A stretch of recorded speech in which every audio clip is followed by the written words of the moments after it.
제2절 북한의 실상 1. 거동의 자유가 없는 북한. 이북에 가게 되면 이북에는 벌써 거동의 자유가 없습니다. 한 부락에서 다른 부락에 가게 돼도 절대 혼자 못 들어갑니다. 한 부락에서 마음대로 왔다 갔다 못해요. 자기 친척한테도 못 갑니다. 자기 아들이라도 아들이 살고 있는 부락에 가려면 반드시 당의 허락을 받아야 됩니다. 횡적 연락은 절대 금지입니다. 이래놓고 종적인 명령만 수행하라는 것입니다. 여편네라고 있어서 처갓집을 갈 수가 있나. 사돈네 팔촌 자기 아들 딸도 못 찾아간다고요. 여름에는 전염병이 돈다고 소문을 내서 전부 다 주사를 맞고 가라고 한다고요. 누가 주사 맞으러 가나요? 주사 맞으러 가면 그냥 둬요. 냅다 질문을 하는 거예요. 왜 가려고 그러느냐고 말이에요.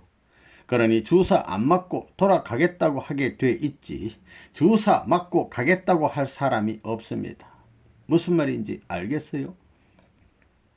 이북에서는 본래가 가겠다고 할 수 있는 환경 여건을 허락하지 않습니다. 전부 꼬치꼬치 캐고 그 다음에 간다고 하더라도 그곳에 당 책임자에게 아무개가 간다고 연락해서 거기에서 오케이 해야 돼요.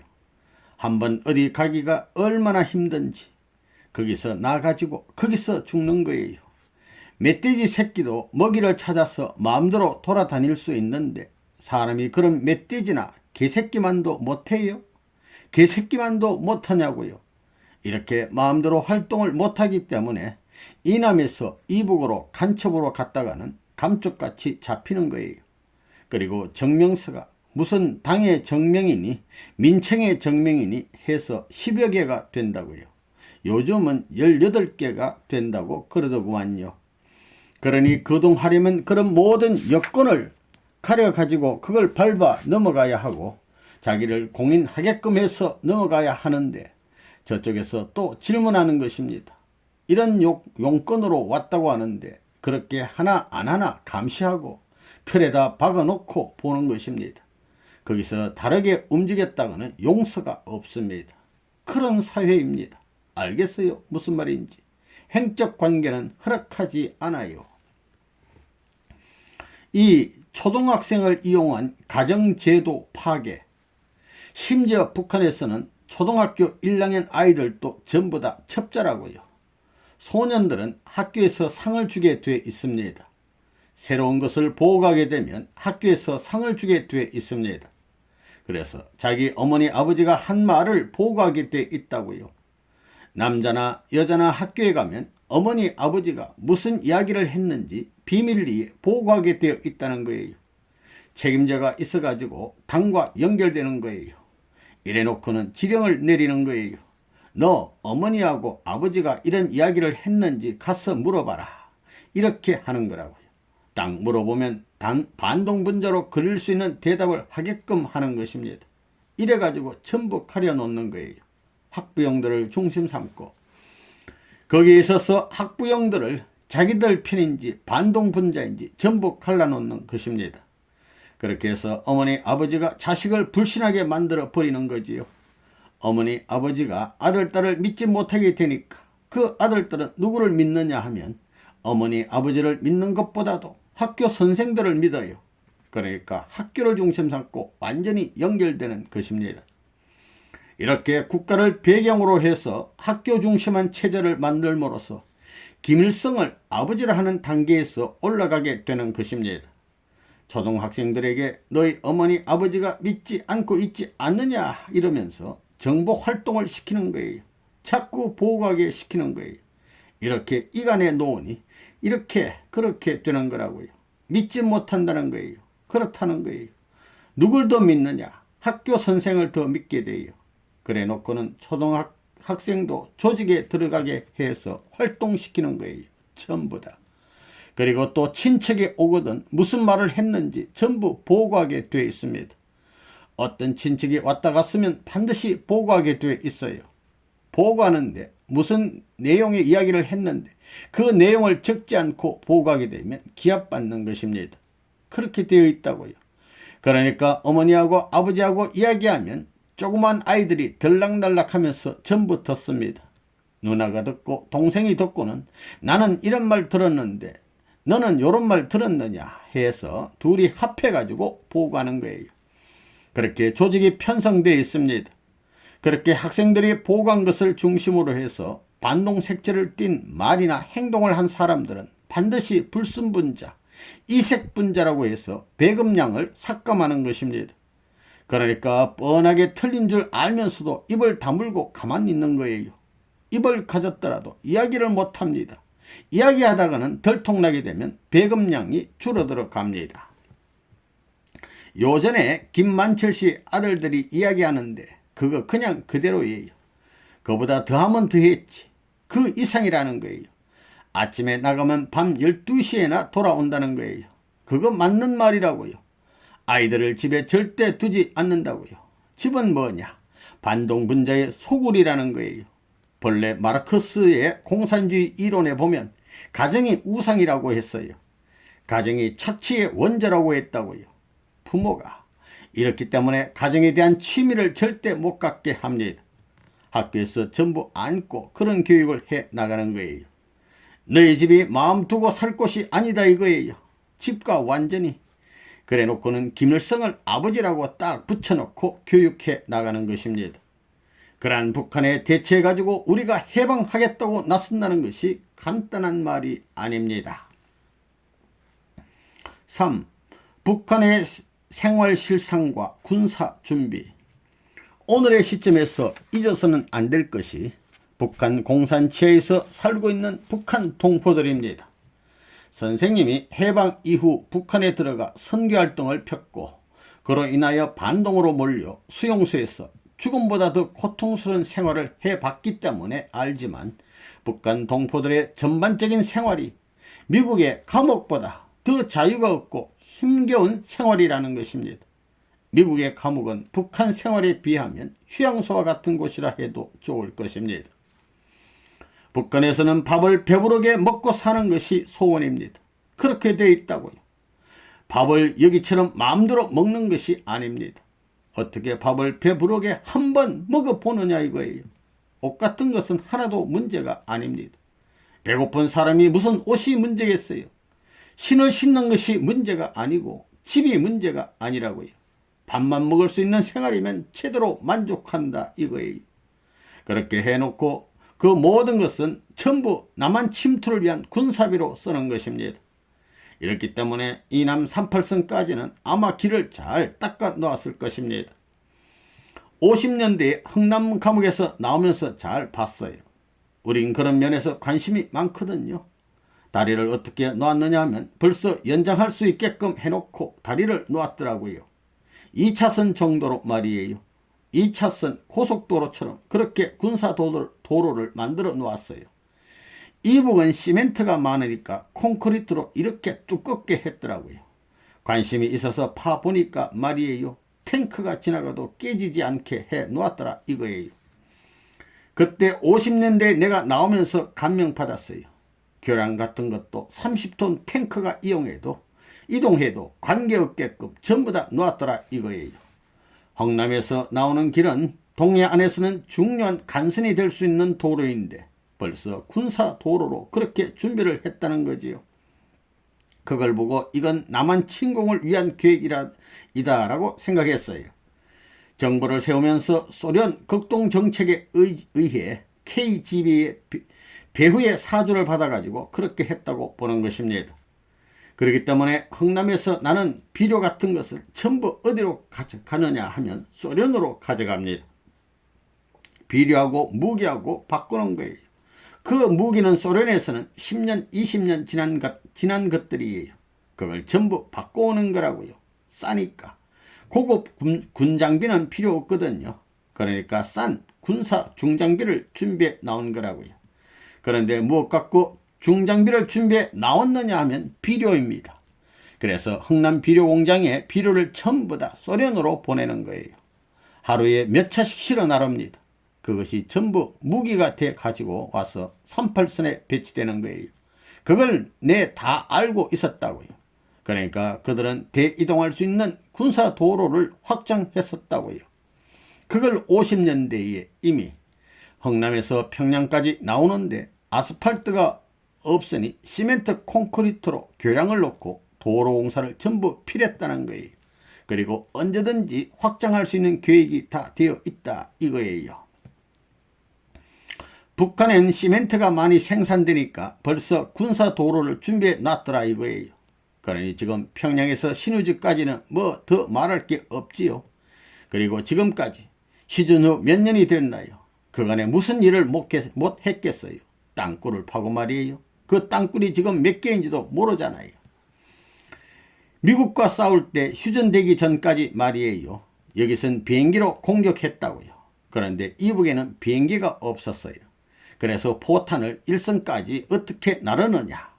백주에 트럭에 싣고 고속도로를 달릴 수 없다 이거예요. 차가 달릴 수 없습니다. 전투기 때문에 나를 수 없어서 전부 야간에 나르는 거예요. 야간에 어떻게 하느냐. 전부 반조직을 하는 거예요. 어디에서부터 어디까지는 어디서 나른다는 조직이 되어 있어요. 불악에서 불악으로 말이에요. 이래가지고 해만 지면 총탄, 대포화를 나르는 거예요. 배당된 숫자 어느 기준까지 날라야 되는 거예요. 밤만 되면 전부 일선을 향해서 포탄을 나르는 것입니다. 날이 밝아올 때까지 포탄을 옮기는 거라고요. 몇십 리씩 옮겨요. 자꾸 나르는 것입니다. 그러니 암만 쏴도 포탄이 모자라지 않아요. 총력적인 군사 훈련이 돼 있는 것입니다. 그렇기 때문에 후방에 있는 사람이나 전방에 있는 사람이나 마찬가지입니다. 모두가 병사와 마찬가지다 이거예요. 적을 무찌르는데 국가의 힘으로 무찌른다고 하지 군대의 힘으로 무찌른다고 생각하지 않는다고요. 총력전입니다. 그런 작전을 하고 있는 거예요. 그렇게 해서 휴전 직전에 얼마나 포를 쏴대는지 포탄불이 밤이면 말이에요. 그건 뭐 천하를 무너뜨릴 것 같았다고요. 미국이 그렇게 포를 쏴댔도 거기에 대항에 오는 북한도 절대 지지 않았다고요. 그걸 언제 다 날라오느냐. 그냥 생산지에서 오는 게 아니라고요. 전부 그런 조직 편성을 통해서 날라온 것입니다. 그런 싸움을 하고 있다고요. 국민 전체가 병사라 이거예요. 전군, 전국민 무장하란 말이 그래서 필요하다는 것입니다. 그런 체제를 갖춰가지고 남한 해방이라는 것을 중심 삼고 똘똘 뭉쳐있는 거예요. 그들에게 단 하나 문제되는 것이 뭐냐 하면 미국이 여기에 있다는 것입니다. 미국이 진주에 있으니 지금 이러지. 그렇지 않으면 벌써 다 해방됐다 이거예요. 휴전이 절대 이렇게 오래 되지 않는다고요. 3년도 못 돼가지고 또 하고 얼마든지 그 노름을 한다 이거예요.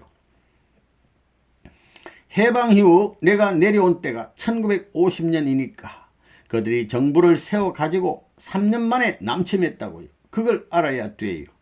1948년에 정부를 수립해가지고 1950년 6월 25일 날 채 3년도 못된 기간을 준비해서 남침했다 이거예요. 무슨 말인지 알겠어요? 그 말이 무슨 말이냐 하면 그런 기동성 있는 부대를 3년 동안에 양성해서 해치웠다는 거예요. 군대를 편성하여 남한을 부산 가까이까지 밀어제꼈다고요. 그렇게 침범할 수 있도록 전략적인 훈련을 함과 더불어 배치 기반을 중심 삼아 훈련을 한 거예요. 북한의 군사 준비를 보면 저 북한의 정규군이 얼마냐? 80만입니다. 그 다음에 노농저기대가 얼마냐? 250만. 또 그 다음에 대학생 교도대가 얼마냐? 그 다음엔 뭐냐 하면 말이에요. 중고등 학생을 중심으로 하면 청년방위대, 즉 건위대가 얼마냐? 수백만 됩니다. 수백만 명인 걸 알아야 돼요. 또 그리고 노농저기대 같은 것이 집단 농장에서 전부 언제나 훈련하고 있어요. 만일 그런 사람들이 옷을 갈아입고 남한으로 내려온다면 그것 우습게 생각하면 안 된다는 거예요. 우습게 생각할 수 없어요. 그런 패들을 우리가 상대하고 이것을 대치하기 위한 준비라는 것이 그렇게 지나가는 손님들 대하는 식으로 해서 될 것 같아요. 어림도 없다는 거예요. 결사적입니다. 그 사람들 명령에 불복종하게 될 때는 전부 다 모가지가 달아나는 거예요. 자유세계에 있어서 자원하는 입장에 서가지고 강제로 총불이 앞세워 위협하는 그 사람들을 전부 다 소화시키겠다고 나선다는 사실, 그건 간단하다고 생각할 수 없어요. 저 마유미 이름이 김현희인가 말이에요. 봤지요? 7년 동안 준비를 했어요. 7년 동안 그래가지고 나와가지고 입을 다물고 말을 안 하고 심지어 중국말하고 영어를 하고 있는 것 보라고요. 일본 사람이라 하고 있다고요. 그렇게 지독한 거예요. 또 말을 안 하려고 혓바닥을 잘라 버리는 거예요. 그것 사실이라고요. 그야말로 죽지 아니면 살기 싸움입니다. 내가 고맙게 생각하는 것은 내가 이북 감옥에 들어간 것은 그런 걸 다 배우라고. 이놈의 자식들, 내가 학생 시절에 공산당 이론을 공부한 친구들과 이론 투쟁도 해보았지만 이래서는 안 된다고 생각해가지고 싸워 나오고 있는 거라고요. 공산주의가 어떤지 세밀히 안다고요. 감옥 조직이 공산당 조직에서 제일 치밀한 조직입니다. 4. 남한 해방을 선전해 온 북한. 북한 공산당들의 목적은 다른 게 아니라 남한 해방입니다. 적화 통일이에요. 그건 중공도 그렇게 사주했고 소련도 마찬가지입니다. 남한 해방이 되면 어떻게 되느냐? 일본을 움직일 수 있습니다. 일본을 움직이게 되면 태평양 시대에 있어서 주역이 된다고 보는 것입니다. 김일성의 생각대로 된다면 일본 공산당하고 아시아 공산당은 소련에 속하지 말고 새로이 연합공산당을 만들자고 나온다는 거예요. 약수국들이 말이에요. 중공에 예속되지 않는 그런 무리들이 적화권 내에 모여가지고 새로운 약소 민족 연합체 형태를 만들어서 소련의 브레이크를 걸고 미국의 브레이크를 걸자고 나온다는 거지요. 그런 준비를 하고 있다는 거예요. 그렇기 때문에 북한이 미국에도 침투 공작을 하잖아요. 캐나다에서도 그렇고 말이에요. 중공과 연합전선을 취하고 있는 거예요. 그런 면에서 북한이 자체 내에 기반 강화도 해 나왔지만 국제적으로 선전을 남한 이상으로 한다고요. 전 세계에 널려있는 대사관을 통해서 자유세계의 대부분의 국가를 대해서 지도청, 장관들, 국장급까지 전부 다 교육하고 있다고요. 김일성에 대한 잡지가 그들의 안방에 다 들어가 있다고요. 해방 이후 몇 년이에요? 39년을 그런 노름을 해왔다는 것입니다. 남한은 이게 뭐예요? 자체도 양당으로 돼가지고 여당, 야당이 싸우고 있으니 말이에요. 허리가 부러지고 동강이 나게 됐는데도 싸움을 하고 이런 판이에요. 거기는 명령 일하에 모든 것이 가능한 거예요. 벌써 정부 수립하면서부터 남한 해방을 주장해 나왔어요. 지금까지 40년 동안 주장해 나오고 있는 거라고요. 일보도 양보가 없어요. 선생님이 이북에 있을 때나 지금이나 주장하는 그 모든 체제 내용이 하나도 변경된 게 없습니다. 그냥 그대로 프로그램대로 움직여 나가는 것입니다. 그들이 맨 처음에 이론적으로 강화할 때는 전부가 반대를 했다고요. 머리를 이랬다고요. 그러나 점점 죄가지고 지금은 머리 흔들다니 이젠 말도 못할 경지에 들어간 거라고요. 지금 우리가 북한에 대처해가지고 북한을 해방하겠다고 나선다는 것이 간단한 말이 아닙니다. 그 사람들은 40년 동안 군사훈련을 해왔고 남한을 해방시키겠다는 정신무장을 해왔어요. 뿐만 아니라 정치공작 이런 것이 전부 무장되어 있다고요. 일단 내려오게 되면 그날부터 정치활동을 할 수 있는 거예요. 공작대원으로 딱 짜여 있는 것입니다. 거기에는 민청이 들어가 있고 말이에요. 전부 다 적이대가 있어가지고 향토방위군 같은 것이 조직되어가지고 전부 협력하고 협조하게 되어 있다고요. 젊은이들과 군대가 연결되어 있어요. 당이 움직여 모든 사회를 감시해 나가면서 끌고 나가는 것입니다. 남한이 알고 있는 것과 같이 북한을 그렇게 알았다고는 어림도 없어요. 그런 북한을 해방하겠다고 나서는 우리들의 사고방식이 너무 제멋대로입니다. 그런데 이북은 제멋대로 안 돼 있다고요. 전부 일색이에요. 하나밖에 모른다고요. 남한 해방. 이것을 위해서는 천번 만번 죽어도 마땅하다는 것입니다. 다들 죽을 각오로 하고 있는 거예요. 그래, 임자네들 그런 생각하고 있어요? 그런 생각만 가지고도 안 된다 이거예요. 이제 미국 내 공산주의 문제는 한국의 문제와 직결되는 것입니다. 그러므로 소련의 세계 승패 문제를 걸고 미국을 제패하기 위해서는 38선을 중심 삼아 미국 기반을 제거함으로써 가능하다고 생각하는 것입니다. 그러므로 이북의 주장은 미군 전원 철수와 평화공세를 들고 나오는 것이고, 소련도 같은 평화공세를 취하면서 하자 하고 밀고 나옵니다. 우리 하나 되자 하는 평화공세를 계속 밀고 나와서는 미국을 쫓아내고 소련이 들어오는데, 그러면 남한은 자기 밥이라고 생각하는 것입니다. 5. 공산주의의 체제. 공산권은 한 체제를 중심 삼은 체제 단일화가 돼 있습니다. 다른 이원 체제가 없어요.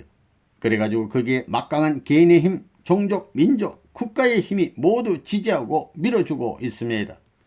이것에 대응할 수 있는 것이 우리에게는 아무것도 없습니다. 군대도 없고 국가도 없고 아무것도 없습니다. 얼마만큼 강한 체제를 만들어야 되는지 생각해 보아야 합니다. 모가지를 전부 잘라매지 않으면 판결점이 없습니다. 지금 공산주의 체제가 암만 변화했다 하더라도 공산주의 체제를 전부 벗어날 수는 없습니다. 자생적인 사회주의 체제를 취해 나간다고 하지만 그들은 어느 자유세계도 믿지 않아요. 그러니까 다리를 놓을 곳이 없다는 것입니다. 공산세계 체제 변경은 불가능합니다. 전부 다 망하지 않으면 후퇴할 길이 없어요. 그렇게 되어 있다고요. 그게 중공에 있어서 제일 어려운 거예요. 그래서 내 생각은 지금의 사상체제 밑에서 체계를 만들어 놓는데, 공산당 이상 체계를 갖춘 내용만 갖다 집어넣으면 그 체제를 그냥 그대로 전부 다 잡아칠 수 있다는 것입니다. 그런 좋은 찬스가 왔다고요. 중공이 지금 후퇴하더라도 저걸 전부 붕괴시켰다가는 큰일 나는 것입니다. 문제가 복잡하다는 거예요. 전국시대와 같은 그런 혼란 시대에 들어갑니다. 지금 중공의 어려움이란 체제를 어떻게 변경시키느냐 하는 문제입니다. 저 상부에서부터 말단까지 연결되어 있는 체제를 변경시켜야 하는데 그것이 지극히 곤란하다는 거예요. 정치적 사상 체제를 변화시킨다 하더라도 그것이 어느 한 부분은 되지만 전체 분야는 힘들다는 것입니다. 그러니까 사상적으로 무장되어 있던 젊은이들이라든가 체제 기반에 있어서 주동적인 역할을 하던 사람들의 반대로 인해서 부작용이 많다는 것입니다. 그러니까 새로운 사상을 도입해서 공산주의 조직 체제 이상의 조직 체제에 접붙이기 전에는 공산주의 체제 변경이 힘들다는 것입니다.